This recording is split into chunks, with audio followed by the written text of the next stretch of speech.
xafaayada gabdhaha maxaa u dhaha luqada ingiliishiga xafaayada gabdhaha xirtaan xiliga caadada u joogto maxaa u dhaha luqada ingiliishiga period pad hadaa dhahday jawaabtaadu way saxan tahay xafaayada gabdhaha caadada u joogto xirtaan waxaa loo yaqaanaa period pad hadaa dhahday jawaabtaadu way saxan tahay xafaayada caruurta loo xiro maxaa u dhaha luqada ingiliishiga xafaayada caruurta diaper hadaa dhahay jawaabtaadu way saxan tahay waa diaper xafaayada caruurta loo xiro waxaa loo yaqaanaa ingiliish ahaan diaper okay faashada qofka markuu dhaawacmo maxaa loo yaqaanaa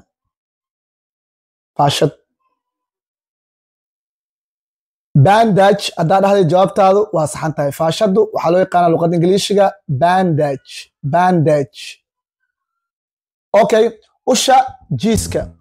ulaha qofka jiiska ah isticmaalo maxaa loo yaqaanaa luqada ingiliishiga crutch hadaa dhahday jawaabtaadu waa saxan tahay usha jiiska la isticmaalo waxaa loo yaqaanaa ingiliish ahaan crutch siliga ilkaha qofka markuu ilkaha xiranaayo siliga la geliyo maxaa loo yaqaanaa braces hadaa dhahday jawaabtaadu way saxan tahay siliga ilkaha lagu xiro waxaa loo yaqaanaa ingiliish ahaan braces gaariga curyaanka ku fadhiisto wheelchair hadaa dhahday jawaabtaadu way saxan tahay gaariga curyaanka ingiliish ahaan waxaa loo yaqaanaa wheelchair okay raajada lasoo saaro qofka markuu xanuunsan yahay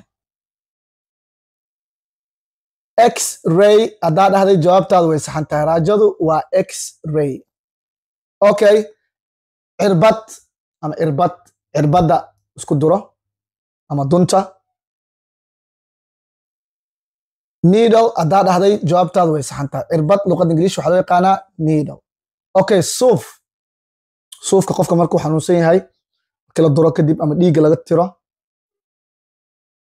cotton hadaa dhahday jawaabtaadu way saxan tahay suufkaas luqada ingiliishiga waxaa loo yaqaanaa cotton erey ugu dambeeyo oo comment kusoo qoraysid waa kinini maxaa u dhaha luqada ingiliishiga comment kusoo qor